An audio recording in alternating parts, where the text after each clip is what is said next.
Hello అండి, అందరికీ నమస్తే. నేను మీ వైష్ణవి.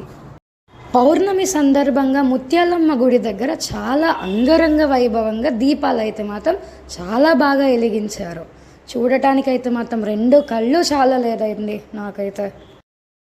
ఆ గుడి గురించి, ఆ గుడిలో జరిగే కార్యక్రమాల గురించి చాలా బాగా చెప్తున్నారు.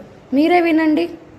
ముత్యాలమ్మ తల్లి గుడి 70 సంవత్సరాల క్రితం నుంచి గుడి చేసి తర్వాత నవరాత్రుల తర్వాత శుక్రవారం నాడు అన్నదానం అన్న సంతర్పణ కార్యక్రమం అత్యంత వైభవంగా జరిపించడం జరుగుతుంది. కనీసం ఈ సంవత్సరం 7,500 మంది అన్న సంతర్పణ కార్యక్రమంలో పాల్గొన్నారు. అలాగే తర్వాత కార్తీక మాసంలో అమ్మవారికి భగిని హస్తభోజనం సందర్భంగా గాజుల అలంకారం చేయడం జరుగుతుంది. అలాగే కార్తీక దీపోత్సవం కార్యక్రమం పౌర్ణమి రోజున కార్తీక దీపోత్సవం కార్యక్రమం చేయించడం జరుగుతుంది, పంపిణీ చేయడం జరుగుతుంది. అలాగే ప్రతి కార్యక్రమం కూడా ప్రతి పండుగ కూడా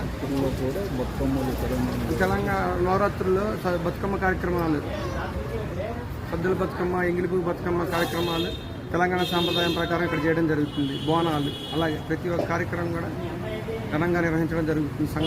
ముత్యాలమ్మ సంక్షేమ సంఘం ఆధ్వర్యంలో అమ్మవారికి గుడికి 70 సంవత్సరాల చరిత్ర ఉంది. ఈ గుడికి అమ్మవారికి లాస్ట్ దసరాకైతే మాత్రం చాలా బాగా అన్నదానం చేశారండి గుడిలో వాళ్ళైతే.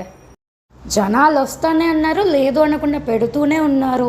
పెద్ద పెద్ద పాత్రల్లో వంట అయితే చేశారండి. నేనైతే మాత్రం స్వయంగా చూశాను అన్నదానం అయితే మాత్రం. నిజంగా అందరూ ఖచ్చితంగా ఈ గుడిని దర్శించండి. మరిన్ని వీడియోల కోసం ఛానల్ని సబ్స్క్రైబ్ చేయండి. Thank you.